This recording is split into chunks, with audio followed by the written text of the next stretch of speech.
নমস্কার, আমি স্নিগ্ধা। আপনাদের সকলকে স্বাগত জানাই গল্পের ঝালমুড়িতে। আশা করি সকলে খুব ভালো আছেন। আজকে অনেকদিন পর আবার চলে আসলাম আপনাদের গল্প শোনাতে।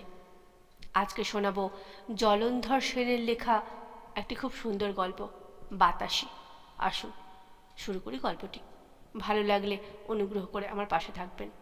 বাতাসি জেলের মেয়ে, বাপ নাই, মা নাই, ভাই নাই, থাকিবার মধ্যে আছে এক বুড়ি ঠাকুমা। সকলেই মরিয়া গেল, যাহাদের পরে মরিবার কথা তাহারাই আগে চলিয়া গেল। বুড়ি রইল, আর রইল তার বুড়ো বয়সের একমাত্র অবলম্বন বাতাসি। বাতাসি নামটার একটু ইতিহাস আছে। বাতাসির বাপ মায়ের অনেক দিন কোনো সন্তান হয় নাই। কত দেবতার কাছে মানত করিয়াছে, কিন্তু দেবতারা পাঁঠা, মহিষ, ষোড়শোপচার পুজো প্রভৃতির লোভ সম্বরণ করিয়া রাখিয়াছিলেন।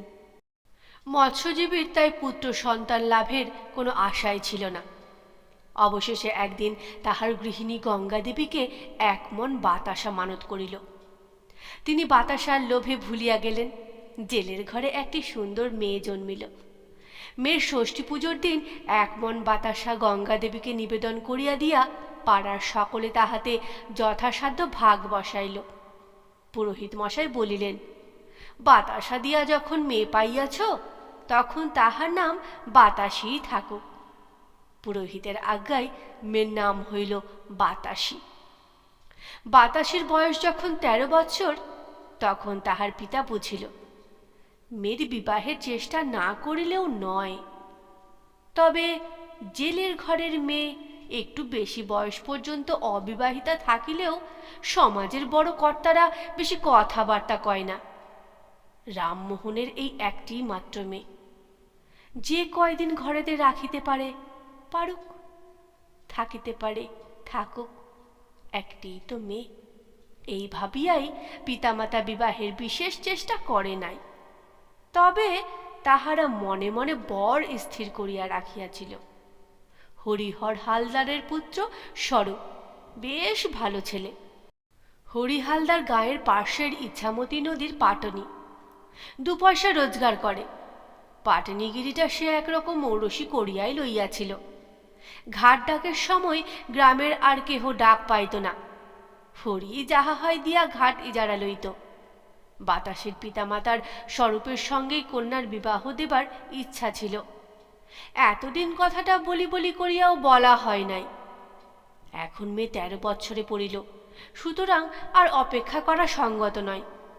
রামমোহন প্রস্তাব করিল। হরি আনন্দে সম্মত হইল। মেয়ে সুন্দরী, স্বরূপের সঙ্গে বাতাসি শৈশবে কত খেলা করিয়াছে, নৌকায় চড়িয়াছে, দুজনের খুব ভাব। কিন্তু বিবাহের কাল বিলম্ব হইল। স্বরূপের তখন মাত্র 16 বৎসর বয়স। এই বয়সে ছেলের বিবাহ দিতে স্বরূপের মাতার আপত্তি হইল। রামমোহন বলিল, বেশ তো, এত তাড়াতাড়ি কি আছে, 1 বৎসর পরেই বিবাহ হইবে নাই। বৎসর যাইতে না যাইতেই স্বরূপের মা মরিল। গ্রামে 10 মাতব্বর বলিলেন, 1 বৎসর মরণাশৌচ, তাহার পূর্বে বিবাহ শাস্ত্রসম্মত নহে। রামমোহন বলিল, বেশ। এইভাবে 2 বৎসর গেল। বাতাসের তখন 15। বিবাহের আয়োজন হইতে লাগিল। হরি হালদারেরই বিশেষ আগ্রহ, কারণ তাহার ঘরে স্ত্রীলোক নাই। কিন্তু তাহাদের আগ্রহ হইলে কি হয়, প্রজাপতি ঠাকুর নিতান্তই বাঁকিয়া বসিলেন। ঠাকুরই মন্ত্রণা করিয়া ওলা দেবীকে গ্রামে ডাকিয়া আনিলেন। গ্রামে হাহাকার উঠিল। দেবী প্রথমেই জেলে পাড়ায় প্রবেশ করিলেন। পাড়াটা নদীর ধারেই কিনা। আজ ও বাড়ির রসিক দাস গেল, কাল ফটিকের ছেলেটা গেল, তারপরও দিন হরি হালদার আক্রান্ত হইল। 24 ঘণ্টার মধ্যেই মরিল। রামমোহন ভাবি বেহাইয়ের প্রাণ রক্ষার জন্য দিবা রাত্রি শুশ্রূষা করিয়াছিল। রামমোহন ওলা উঠার বীজ লইয়া ঘরে গেল। সে ঘরে গিয়া দেখে তাহার স্ত্রী তাহার অগ্রে যাইবার জন্য প্রস্তুত হইয়াছে। একই দিনে একই সময়ে স্বামী স্ত্রী চলিয়া গেল। দেবী রামমোহনের বৃদ্ধা মাতাকেও কিছু বলে নাই, বাতাসিকেও কিছু বলেন নাই। তাহার পর ক্ষুদ্র হরিশপুর গ্রামে 149 জনের হিসাব নিকাশ করিয়া দেবী গ্রামান্তরে চলিয়া গেলেন। বাতাসের বিবাহ চাপা পড়িয়া গেল। কাহার বিবাহ কে দেয়? 2-3 মাস কাটিয়া গেল। রামমোহন মেয়ের বিবাহের জন্য 300 টাকা সঞ্চয় করিয়াছিল। তাহাই ভাঙাইয়া বাতাসী ও তাহার ঠাকুরমার দিন চলিতে লাগিল। এমন সময় একদিন পুরোহিত মহাশয় রামমোহনের বাড়িতে পদধূলি দান করিলেন। অন্যান্য কথার পর তিনি বলিলেন, মোহন তো চলিয়া গেল, এখন আমাকেই তো তোমাদের মঙ্গল অমঙ্গল দেখিতে হয়। তা এখন মেয়েটার কোনো রকমের 7 পাক দিতে পারলে হয়, কি বলো? বুড়ি বলিল, তা তো বটেই, এখন আমাদের তো আর কেউ নেই, আপনিই আছো, যা হয় আপনিই করো। পুরোহিত মশাই বলিলেন, আমি স্বরূপকে বলি, গ্রামের 10 জনকে বলি, যাতে শুভকর্মটা এই মাসেই করা যায়, আর তাই করা যাবে, সেই জন্য তুমি ভেবো না। এই বলিয়া পুরোহিত ঠাকুর চলিয়া গেলেন। বাতাসী ঘরের মধ্যেই বসিয়াছিল, সে সব কথা শুনিয়াছিল। পুরোহিত চলিয়া গেলে বাতাসী তাহার ঠাকুরমাকে বলিল, ঠাকুরমা, আমি সব শুনেছি, তোমরা যাই বলো আর যাই করো, আমি বিয়ে করব না। বাপ গেল, মা গেল, বিয়ে আর যাই না। বুড়ি নাতনির কথা শুনিয়া একেবারে অবাক। একটু চুপ করিয়া থাকিয়া বুড়ি বলিল, তুই কি বলিস বাতাসী, বিয়ে করবি নে? সে কি কথা, অমন কথা মুখেও আনিসনি, লোকে বলবে কি? বাতাসী রাগিয়া গেল, বলিল, লোকের যা বলতে হয় বলুকে, আমার 10টা ভাইও নেই, বোনও নেই যে লোকের কথায় ভয় পাব। তুই চোখ বুঝলেই আমার সব গেল রে ঠাকুমা, আমি কিছুতেই বিয়ে করতে পারবো না, এই বলে দিলুম। বুড়ি রাগিয়া গেল, বাগি, বিয়ে করবি নে, খাবি কি? তোর বাবা তো আর জমিদারি রেখে যায়নি, আর বসে বসে খেলে রাজার ভাণ্ডারও ফুরিয়ে যায়, শেষে একটা কলঙ্ক কিনবি নাকি? বাতাসী বলিল, তোর মুখে আগুন, রামমোহন মাঝির মেয়ের কলঙ্ক রটাই, তার দিকে কুনজরে চাই, এমন লোক এ 7 গাঁয়ের মধ্যে নেই, বুঝেছিস? আর খাবো কি বলছিস? জেলের মেয়ে, খাবো কি? তুই বুড়ো হয়েছিস, ঘরে বসে থাকবি, আমি গায়ে গায়ে মাছ বেচে তোকে খাওয়াবো, তার জন্যে ভয় কি? বুড়ি আসল কথাটা আর চাপিয়া রাখিতে পারিল না, বলিল, দিদি, ভয় সবই, তোর এই সমস্ত বয়স, তারপর এই রূপ, সবই ভয় গো দিদি, সবই ভয়। এত বড় মেয়ের এই আইবুড়ো থাকতে আছে? না, কেউ থাকে না দিদি, কেউ থাকে না, বড় ভয় দিদি, বড় ভয়। বাতাসী বলিল, তা তুই যাই বল ঠাকুরমা, আমি এ জন্মে আর বিয়ে করছি নে। বুড়ি বলিল, কেন, স্বরূপকে কি তোর মনে ধরে না দিদি? তা তাকে বিয়ে না করিস, অন্য বর দেখি বল। বাতাসী বলিল, তুই ফের যদি বিয়ের কথা বলবি, তাহলে আমি ঘর ছেড়ে যেদিকে 2 চোখ যাবে চলে যাব বলে দিচ্ছি। বুড়ি তখন বিমর্ষ ভাবে বলিল, তা আমি আর তোর সঙ্গে কথায় পেরে উঠব নাকি? যাই, তোর বরের কাছেই যাই, সে যদি পারে। বুড়ি সত্য সত্যই স্বরূপের বাড়ি গেল, তাকে সমস্ত কথা খুলিয়া বলিল। স্বরূপ কিছুক্ষণ চিন্তা করিয়া বলিল, ঠাকুরমা, তুমি ঘরে যাও, আমি বাতাসীর মন বুঝিব। স্বরূপ অনেক চেষ্টা করিয়াছে, অনেক বুঝাইয়াছে, বাতাসের সেই এক কথা, আমি বিবাহ করিব না, তোমাকেও না আর কাহাকেও না। একদিন স্বরূপ বাতাসীকে বলিল, দেখো বাতাসী, তোমার দিকে চেয়ে আমি এতদিন বসে আছি, আমার এই সংসারে কেউ নাই, তুমি কি মনে করো আমি তোমায় ভালোবাসি নে? তুমি কি ভাবো আমি তোমায় যত্ন করব না? বাতাসী, আমি দিন রাত তোমার কথা ভাবি। ঝড় বৃষ্টির রাত্রিতে যখন নদীতে লোক পার করতে যাই, তখন তোমার মুখ মনে করেই তো আমি বল পাই। যখন খালি ঘরে আধার রাতে একলা রাধি বাড়ি, তখন তোমার কথাই মনে করি। কতদিন এমন হয়েছে তোমার কথা ভাবতে ভাবতে রাত হয়ে গেছে, আর রাধিনি, না খেয়েই পড়ে থাকি। তারপর সকালবেলায় যখন তোমাকে দেখি, তখন মনেও হয় না যে আগের রাত্রি আমি উপবাসে গিয়েছি। বাতাসি। স্বরূপ আর কিছু বলিতে পারিল না, তাহার চক্ষু সিক্ত হইল অশ্রু দিয়া। স্বরূপের কথা শুনিয়া বাতাসির মন নরম হইল কিনা বলিতে পারি না, কিন্তু আজ সে স্বরূপের সঙ্গে অনেক কথা কহিল। অন্যদিন স্বরূপের কথায় সে কানও দিত না। আর সে স্বরূপকে বলিল, তোমাকে সোজা কথা বলি, দেখো, তোমার কেউ নাই এ ঠিক, কিন্তু আমার বুড়ি ঠাকুমা আছে। তোমার সঙ্গে আমার বিয়ে হলে ঠাকুরমা কোথায় যাবে? তুমি বলবে তোমার বাড়িতে এসে আমার ঠাকুরমা থাকবে। তা হতেই পারে না। রামমোহন মাঝির মা দুটো ভাতের জন্য তার নাচ জামাইয়ের বাড়িতে পড়ে থাকবে? তা আমি কিছুতেই সইতে পারবো না। আমি নিজে রোজগার করে আমার ঠাকুরমাকে খাওয়াবো।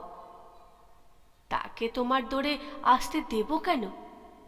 অহংকারী বলো আর যাই বলো, আমার যে কথা সেই কাজ। হয়তো তুমি বলবে তুমি আমাদের বাড়িতে এসে থাকবে। তোমাকে আমি ভালোবাসি আর নাই বাসি, তবুও তুমি বলবে। কিন্তু তুমি ঘর জামাই হতে যাবে কেন? যে নিজের বাপের ভিটে ছেড়ে বিয়ের লোভে ঘর জামাই হতে চায়, তাকে আমি বিয়েই করব না। তুমি আর আমাকে কিছু বলো না। এরপর যদি তুমি আমাকে বিয়ের বিষয়ে কোনো কথা বলো, আমার সামনে বিয়ের কথা তোলো, তোমার সঙ্গে আমি আর কথা কইব না, এই বলে দিল। স্বরূপ নির্বাক হইয়া বাতাসের কথা শুনিল। তাহার কথা শেষ হইলে স্বরূপ কি বলিতে যাইতেছিল, কিন্তু বাতাসি তাড়াতাড়ি ঘরে চলিয়া গেল। স্বরূপ কি ভাবিতে ভাবিতে খেয়া নৌকায় গিয়া বসিল। বাতাসি এখন মাছ বিক্রয় করে বেড়ায়। নদীর তীরে তীরে ঘুরিয়া জেলেদের নিকট হইতে সে মাছ কিনিয়া ওপারের হাটে যায়।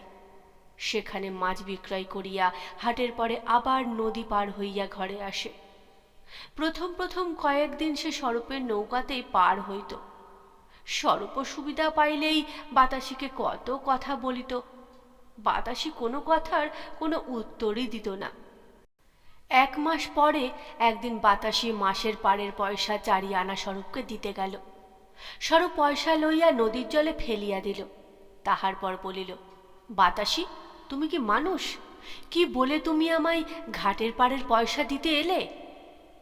বাতাসি এই কথার আর কোনো উত্তর করিল না, চুপ করিয়া ঘরে চলিয়া গেল। সেই দিন হইতে সে আর স্বরূপের ঘাটে পার হইত না। 1 ক্রোশ ভাটিতে আর একখানি খেয়া ছিল, বাতাসি সেই খেয়াই পার হইত। তাহাতে এপার ওপারে প্রায় 2 ক্রোশ পথ হাঁটিতে হইত, কিন্তু সে তাহা গ্রাহ্যই করিত না। এদিকে স্বরূপের খেয়ায় প্রতিদিন কত লোক পার হইত। দূর হইতে লোক যখন আসিত, তখন স্বরূপ মনে করিত, উহাদের মধ্যে বাতাসি নিশ্চয়ই আছে। তাহারা ঘাটে আসিত, বাতাসি তাহাদের সঙ্গে নাই। স্বরূপ একটা দীর্ঘ নিঃশ্বাস ছাড়িয়া নৌকা ছাড়িয়া দিত। কতদিন সে নৌকা লইয়া বসিয়া থাকিত, তাহার বুক ভাঙিয়া কান্না আসিত। বাতাসিকে পার করিবার জন্য সে কত আগ্রহে পাড়ের দিকে চাহিয়া বসিয়া থাকিত। দিনের পর দিন গেল, বাতাসি আর পার হইবার জন্য আসে না। সন্ধ্যার সময় যখন পাড়ের লোক আসিত না, স্বরূপ তখন নৌকায় বসিয়া আকাশ পাতাল ভাবিতে থাকিত। একটু শব্দ হইলেই তীরের দিকে চাহিয়া দেখিত। তাহার মনে হইত, এইবার হয়তো বাতাসি আসিয়াছে। এমনি করিয়া কিছুদিন গেল। একদিন অপরাহ্নে বড় ঝড় উঠিল। 3টা হইতে আকাশে মেঘ সাজিতেছিল। 4টা বাজিতে না বাজিতেই ঝড় উঠিল। যেমন ঝড় তেমনই বৃষ্টি। ইছামতি নদী গর্জন করিতে লাগিল। চারিদিক অন্ধকার হইয়া গেল। আকাশে প্রলয়ের মেঘ গর্জিতে লাগিল। স্বরূপ খেয়া নৌকাখানি ডবল কাছি দিয়া তীর সংলগ্ন করিল। বৃষ্টিতে তাহার কাপড় ভিজিয়া গেল। সে তখন তাড়াতাড়ি তাহার কুটিরে যাইয়া আশ্রয় গ্রহণ করিল। ভিজা কাপড় ছাড়িয়া এক ছিলিম তামাক সাজিয়া স্বরূপ ধূমপানের আয়োজন করিতেছে। এমন সময় বাইরে যেন একটা শব্দ হইল। স্বরূপ কান পাতিয়া শুনিল, কে যেন ঘরের পাশে আসিয়া দাঁড়াইল। তাহার পরে অতি কোমল কণ্ঠে ডাকিল, স্বরূপ। এ যেন চেনা গলা। এই কণ্ঠস্বর শুনিবার জন্য স্বরূপ যে আজ 1 মাস কান পাতিয়া প্রতীক্ষা করিতেছিল। কিন্তু আজ এ কি? এমন অসময়ে এই দুর্যোগে প্রবল ঝড় বৃষ্টি মাথায় করিয়া বাতাসি আসিবে কেন? না না, বাতাসি নয়। স্বরূপ মনে করিল তাহার ভ্রম হইয়াছে। এই ঝড়ে এই দুর্দিনে বাতাসি কেন আসিবে? তাও কি হয়? তবুও স্বরূপ কান পাতিয়া রহিল। হাই মোহ! এবার শব্দটা আরো একটু স্পষ্ট হইল। কে ডাকিল? স্বরূপ, স্বরূপ, ঘরে আছো? আর তো সংশয় নাই, এ তো নিশ্চয়ই বাতাসেরই কণ্ঠস্বর। তখন তাড়াতাড়ি হুঁকো রাখিয়া দিয়া দ্বার খুলিল স্বরূপ। দেখিল দ্বারের সম্মুখে বাতাসি একটা ঝুড়ি মাথায় করিয়া দাঁড়াইয়া আছে। তাহার সর্বাঙ্গ সিক্ত ও কর্দমাক্ত। স্বরূপ আর বাতাসিকে কথা কহিবার অবকাশ দিল না। তাড়াতাড়ি তাহার মস্তক হইতে মাছের ঝুড়ি নামাইয়া লইয়া এবং তাহার হাত ধরিয়া ঘরের মধ্যে টানিয়া আনিল। তাহার পর সে চুপ করিয়া দাঁড়াইয়া রইল। তখন বাতাসি বলিল, স্বরূপ, আমায় পার করে দেবে?